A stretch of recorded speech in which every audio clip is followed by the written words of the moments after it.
bulannya sama, tahunnya pun hampir sama. Saya juga bingung, zaman dulu kan gak ada sensor loh saudara. Ya, di usia ayah saya 40 tahun, nama ayah saya Musa Wijaya, 40 tahun, ini lahirlah saya. Di ulang tahunnya ayah saya lahir saudara. Saya sekarang umurnya udah 50 tahun lebih saudara ya.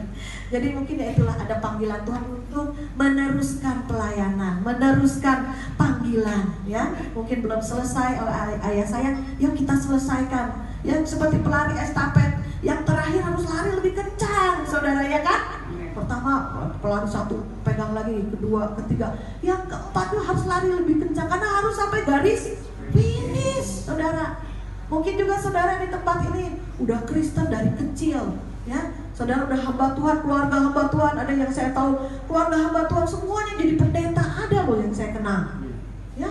Dan juga mungkin saudara udah dari kecil Kristen ya, dari kecil percaya Yesus, tetapi ya cuma sekedar gua KTP Kristen, makanya gua ke gereja setiap minggu. Rugi saudara, nggak mengalami Tuhan ya, tidak bisa mendengar suara Tuhan, dan juga tidak tahu tuntunan arahan. Kenapa? Ya sama seperti orang dunia. Di gereja tetap haleluya, di rumah tetap haleluya. Bisa marah, bisa maki, ikutin daging ya, bisa serakah, gelojoh, banyak hal yang ikuti kedagingan. Tapi Tuhan bilang, Tuhan memberikan kuasa kepada kita, kuasa Roh Kudus. Bukan hanya pergi seperti tadi penginjil, sembuhkan yang sakit ya, usir setan-setan, kuasa sudah diberikan. Kita praktek, cari yang sakit, tetangga yang sakit, doakan. Jadi bukan hanya tugas hamba Tuhan, bukan tugas hanya pendeta, bukan tugas hanya pelayan-pelayan Tuhan, tapi semua, saya dan saudara, baik jemaat, semuanya punya kapasitas yang sama, punya urapan yang sama, punya kuasa yang sama. Karena Roh Kudus diberikan bukan hanya pada pendeta, bukan hanya pada para pekerja saja, tapi semua jemaat tiba-tiba berbahasa roh, tiba-tiba dipenuhi Roh Kudus, dipenuhi kuasa dari yang Maha Tinggi.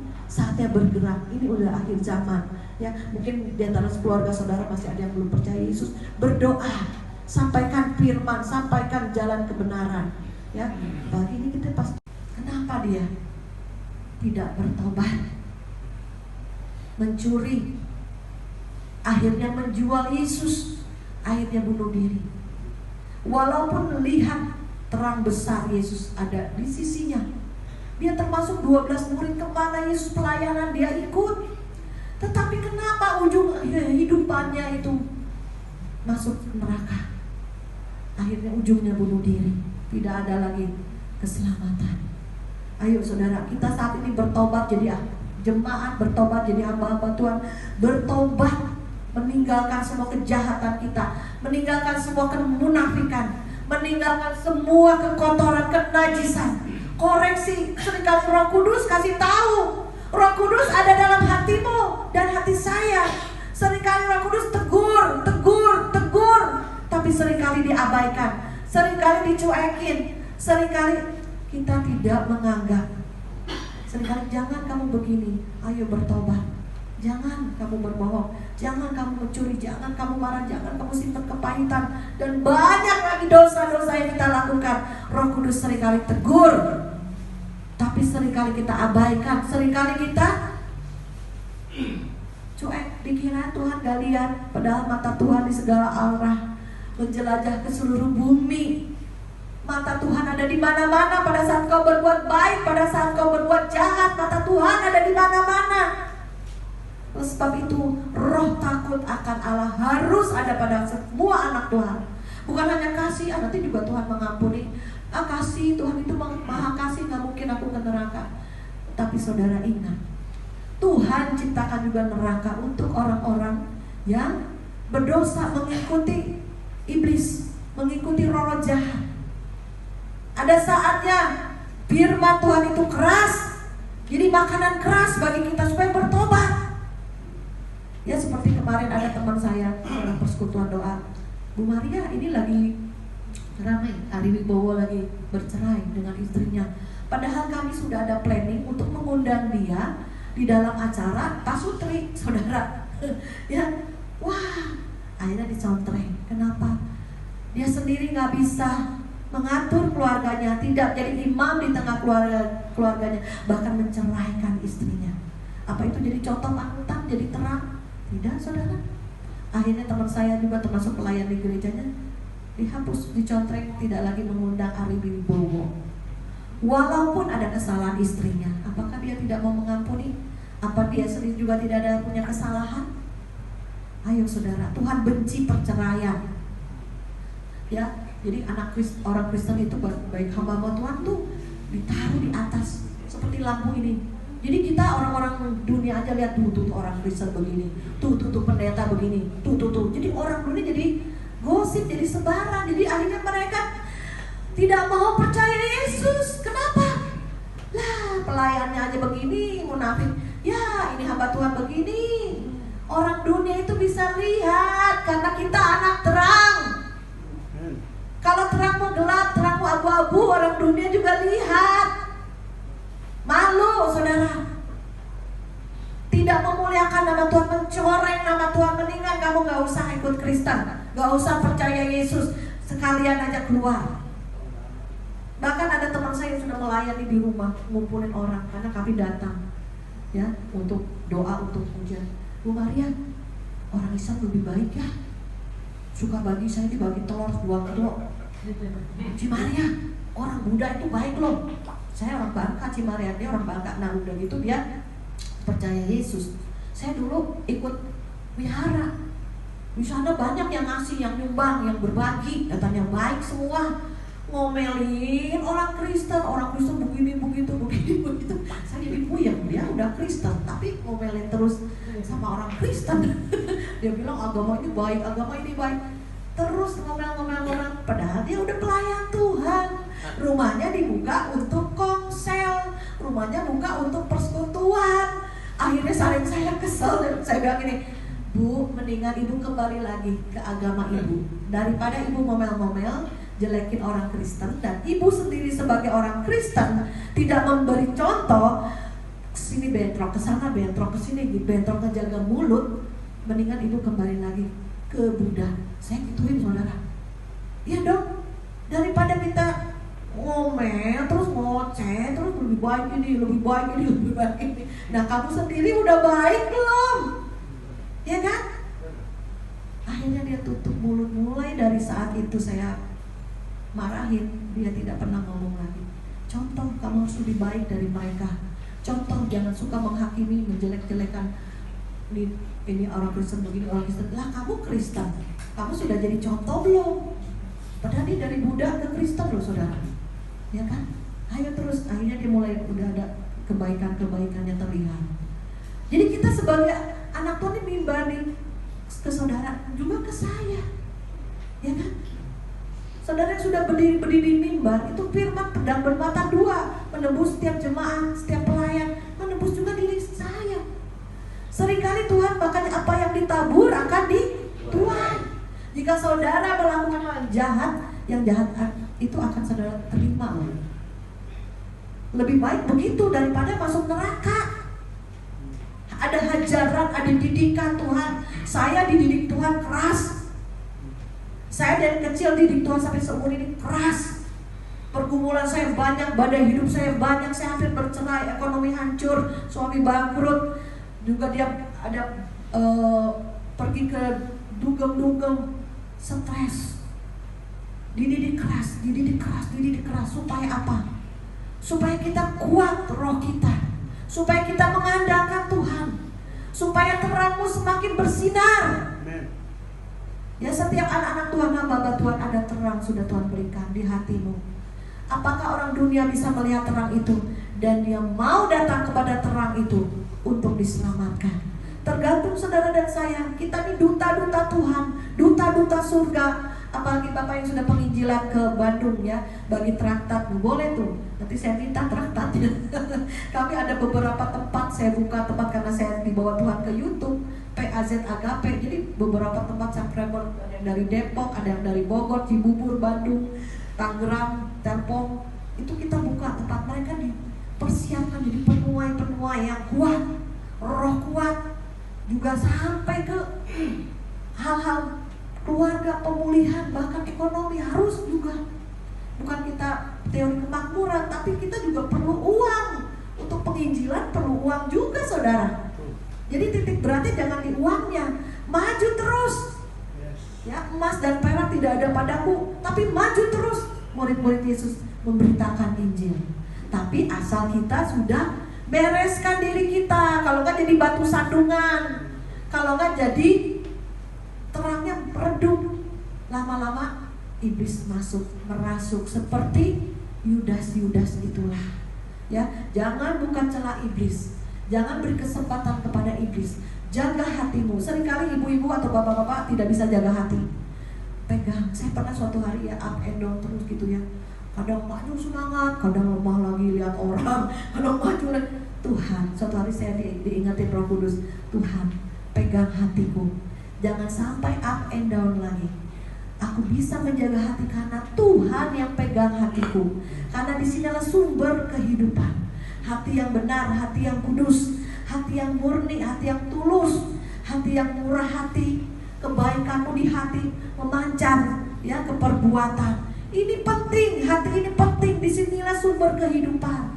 Ya, ada terang Yesus masuk di hati kita. Kita bisa menjadi terang dan garam di tengah dunia.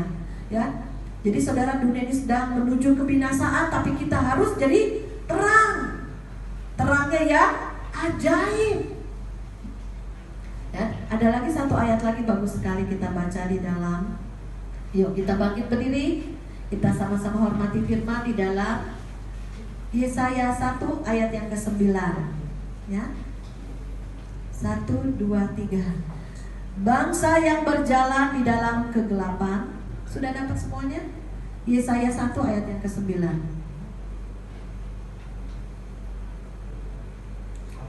Ya, sudah ya? 1, 2, 3.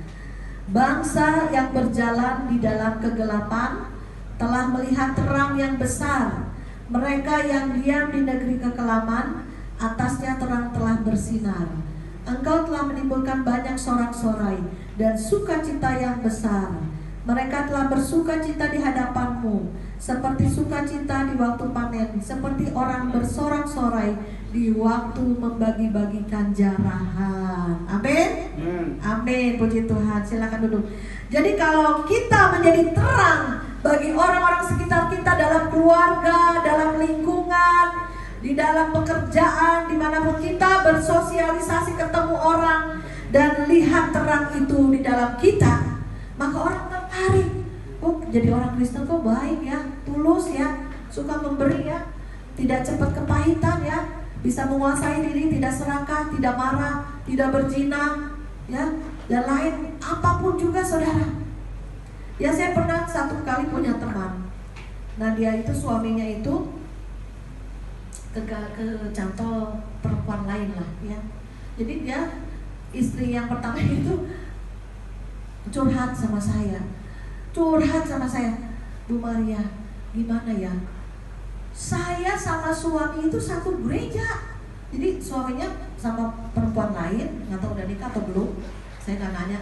Dan dia pun di gereja yang sama. Saya bilang, aduh Tuhan, kenapa bisa begini? Harus ada pertobatan. Harus ada pertobatan sungguh-sungguh, saudara. Akhirnya dia, teman saya ini bercerai. Nah, entah suaminya sekarang gimana. Tapi yang saya pikir, gimana ada hadirat Tuhan, itu ada kuasa Tuhan. Dimana ada hadirat Tuhan, itu dosa dikuliti. Ada pertobatan. Baik kita dihajar sama Tuhan, baik kita ditekan sama Tuhan, baik apa yang kita tabur kita tuai. Ada hajaran-hajaran Tuhan yang akan kita alami ya. Kemarin juga saya ada besuk satu orang, engkau udah umur 70 lebih. Jadi dia percaya Yesusnya dari umur 60. Nah kemudian gara-gara dia ada burung berantem di depan halaman rumahnya, tuh burung itu masuk tiba-tiba gitu kan, namanya berantem, masuk, dia kaget lari, jatuh saudara, dan tidak bangun lagi. Kenapa saudara? Saya juga datang doain, kita giliran doain. Terus saudaranya, ponakannya bilang, saya nggak kenal karena saya kan dari subscriber. Bu Maria tolong doain, datang dong ke alamat ini. Ya saya datang, saya ada waktu saya datang. Ya. Jadi di usia yang tua dia jatuh, dia lumpuh, gak bisa berjalan, diranjang. Istrinya yang mandiin, istrinya yang ngelapin, istrinya yang suapin. Ponakannya bilang sama saya, nelfon dari Surabaya, Bu Maria, mungkin ini tabur tuai. Oh kenapa? Saya kan gak tahu ya. Dulunya jahat. Oh saya baru tahu. Saya kan gak tahu, ya kan saudara ya. Taunya dia udah percaya Yesus, sudah dibaptis dan terkena musibah. Tapi itulah tabur tuai, saudara. Lebih baik dihajar di bumi, lebih baik diterima. Nih apa yang kamu tabur yang jahat, dosa-dosamu dibongkar. Minta Tuhan bongkar, minta Tuhan hajar. Kalau nggak masuk kerajaan surga, saudara. Akhir kehidupannya kita lihat Tuhan panggil, nggak bangun lagi dari ranjangnya. Beberapa tahun Tuhan panggil, tapi dia sudah menyelesaikan hukum tabur tuainya. Dosa yang dia lakukan, kejahatan yang dia lakukan, dia harus tuai di bumi daripada dia tidak masuk kerajaan surga. Tuhan masih baik. Jadi saudara, saat ini firman Tuhan keras. Bagaimana kamu jadi terang, bagaimana kamu bisa menginjili orang dunia kalau kamu sama seperti dunia. Terangmu gak ada, redup, bahkan dipakai iblis. Sebab itu saudara, akhir zaman ini bukan firman yang enak, kaya ikut Yesus, kaya. Waduh, saya pernah ke kantong yang disewa itu, kantong Buddha semua, percaya Yesus, udah dibaptis, balik lagi ke Buddha. Saya tanya kenapa? Balik lagi, kamu kan udah mengenal Tuhan. Saya gak ada kerjaan, katanya ikut Yesus, saya diberkati. Ikut Yesus saya kaya. Nggak kaya-kaya, gak ada kerjaan, balik lagi saudara. Jadi salah ikut Yesusnya karena diiming-imingin kaya. Bedanya apa dengan kedukun? Kedukun aja cepet. Jadi jangan salah memberitakan Injil, jangan motivasinya uang. Kamu kaya, ikut Yesus kaya. Mamahnya udah percaya Yesus, meninggal, jadi saya datang melayani di sana. Nah anaknya udah percaya Yesus, balik lagi ke agamanya yang lama. Masih ada sesembahannya banyak jadinya saudara. Kita melayani di sana. Saya langsung to the point, orang penyembah berhala tidak masuk kerajaan surga. Saya doakan anaknya nangis. Ayo kamu ikut mamah kamu. Mamah kamu udah percaya Yesus, udah di surga. Ikut, jangan bolak-balik agama kayak mainan, saudara tahu kan? Tanpa mengalami Tuhan, tanpa pengalaman dengan Tuhan. Kasihan. Kita terus follow up supaya anak ini benar, ikut Yesus tuh dengan benar. Bukan karena motivasi, tahu lu kaya lo ikut Yesus, lu lihat orang Kristen tuh banyak yang kaya-kaya. Tapi yang susah juga banyak sebetulnya saudara ya. Kalau kita lihat ya. Jadi jangan diiming-imingin kaya, ikut Yesus tuh selamat. Amin. Juru selamat. Amin. Sekali selamat tetap selamat kalau engkau ikut Yesus dan hidup dalam pertobatan. Hasilkanlah buah pertobatan. Kau dibaptis air kata Yohanes Pembaptis, hasilkanlah buah dari pertobatan. Ada nggak pertobatan yang sejati? Lagi, masuk lagi. Ada kuasa diberikan, kuasa Roh Kudus. Kau mengalahkan kedaginganmu, matikan kedaginganmu, dan baru kau melayani. Jangan melayani kemana-mana karakternya minus, jadi batu sandungan. Banyak sekali orang berkarunia, orang punya kesembuhan, orang punya penglihatan, tetapi karakternya minus, nggak bertobat, nggak benar hidupnya. Ayo pertobatan dari dalam dulu, dari diri kita dulu, baru keluar. Jangan nanti jadi batu sandungan bagi banyak orang. Pelayan-pelayan juga begitu. Di mimbar haleluya, di luar maki-maki orang, awas lu ya, gini-gini. Zaman dulu bapak saya jadi pendeta, gak banyak yang mau jadi pendeta. Kenapa saudara?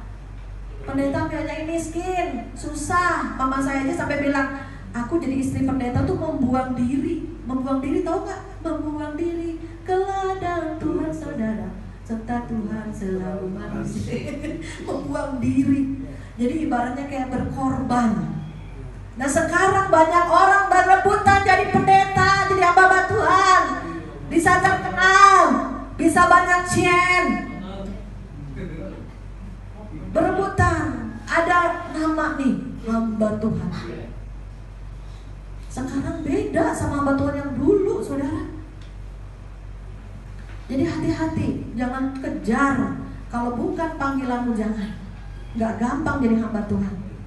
Kalau ada panggilan Tuhan silakan. Ada 5 jawatan: nabi, rasul, gembala, penginjil, pengajar. Itu 5-nya kita harus penuh dalam gereja. Ada pendoa di tempat ini, ya. Ada penginjil di tempat ini. Ada gembala, pastor, dan yang lain-lainnya bekerja sama untuk kemajuan pekerjaan Tuhan di akhir zaman. Amin. Puji nama Tuhan ya, saudara. Saya tidak berpanjang lebar, tapi percayalah kita akan jadi terang dan garam di tengah dunia yang gelap.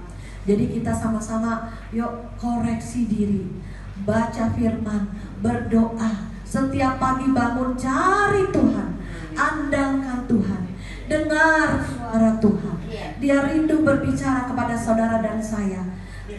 Jangan saudara banyak ngomong terus, doa tuh ngomong terus, Tuhan berkati ini, berkati pekerjaanku, berkati keluargaku, berkati semua, berkat.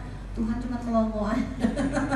Saatnya kita mengucap syukur, berdoa buat jiwa-jiwa, berdoa buat pemulihan keluarga, ya kan? Dan juga berdiam diri untuk Tuhan berbicara. Ngomong Tuhan, berbicara lah. Saya pernah dengar suara Tuhan audible. Nanti kalau saya saksikan panjang lagi. Nanti dengar aja di YouTube aja ya, YouTube Pas Agape. Itu bener-bener audible Tuhan ngomong, Tuhan Yesus. Ya, jadi kita bisa mendengar suara Tuhan, mendengar suara Gembala Agung. Jadi tidak tersesat. Banyak pendeta gembala yang menyesatkan. Bahkan di YouTube banyak ajaran-ajaran sesat. Tetapi kalau kita punya hubungan pribadi sama Tuhan, bisa mendengar suara Tuhan langsung, saudara tidak akan tersesat, saudara akan bertobat, saudara akan jadi terang, saudara akan jadi garam di tengah dunia ini. Amin. Amin. Puji nama Tuhan. Beri kemuliaan bagi Tuhan. Semangat ya. Jangan loyo-loyo, ada semangat. Ada hadirat di tempat ini. Saya percaya semakin hari di tempat akan penuh. Ya, bahkan pastor bisa buka di berbagai tempat ya. Puji nama Tuhan. Yuk kita bangkit berdiri, kita naikkan satu pujian. Ditinggikan, dimuliakan bisa. Semua nyanyi dengan suara yang semangat, segenap hati ya. Amin, haleluya. Hal yang sudah dibaptis Roh Kudus juga boleh berbahasa roh ya. Kuatin manusia roh kita ya.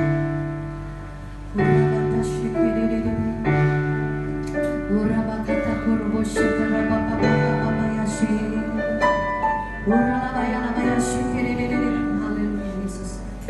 Haleluya Yesus. Glory, glory, glory.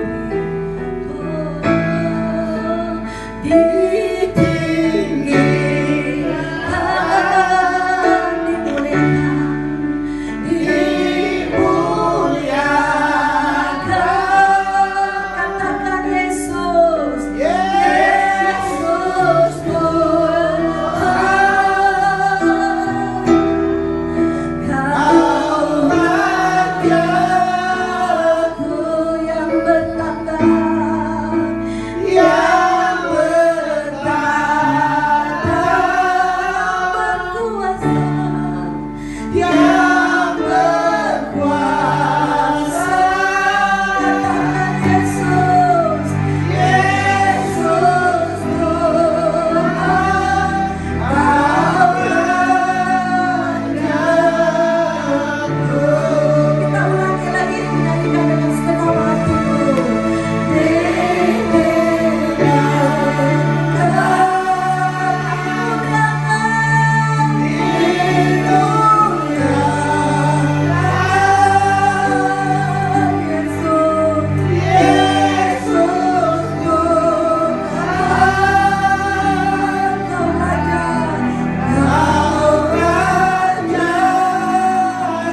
Ampuni kedagingan kami. Ampuni Tuhan, kami mau pikul salib. Oh, lebih lagi Tuhan, mengambil bagian dengan tubuh dan darah-Mu Yesus, sehingga tubuh dan darah-Mu boleh mengalir seluruh peredaran darah kami, dalam jiwa tubuh kami Tuhan, dikuduskan, disucikan kembali, supaya jangan menjadi kutukan dosa dan sakit, tapi ada kesembuhan, ada kepemulihan, ada kekuatan roh. Biarlah kami terus Tuhan terhubung dengan surga. Roh Kudus sudah dicurahkan, Roh Kudus sudah diberikan dalam hati kami, maka kami boleh melakukan apa yang benar, apa yang kudus, menyenangkan hati Tuhan, menjadi terang, menjadi garam di tengah dunia yang semakin gelap. Kami boleh menjadi contoh dan teladan. Kami boleh Tuhan menjadi alat-Mu yang mulia di akhir zaman ini. Pakai hamba-hamba-Mu di depan ini, pakai pelayan-pelayan-Mu, pakai jemaat-Mu semuanya Bapa. Hamba sudah selesai berbicara, tapi Roh Kudus terus berbicara di dalam setiap hati kami semua. Dan kami tidak mengabaikan Engkau, tapi kami ikuti suara-Mu Bapa. Kami taat setia, dan roh takut akan Allah ada di dalam hati kami. Terima kasih Bapa. Di dalam nama Yesus kami mengucap syukur dan berdoa. Haleluya. Semua yang percaya katakan amin. Silakan kepada PM.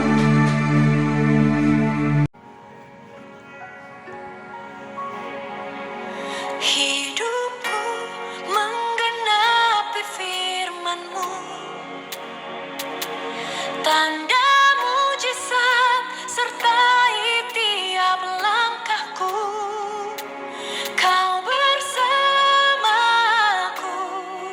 di dalamku, jadi bukti kebesaran-Mu.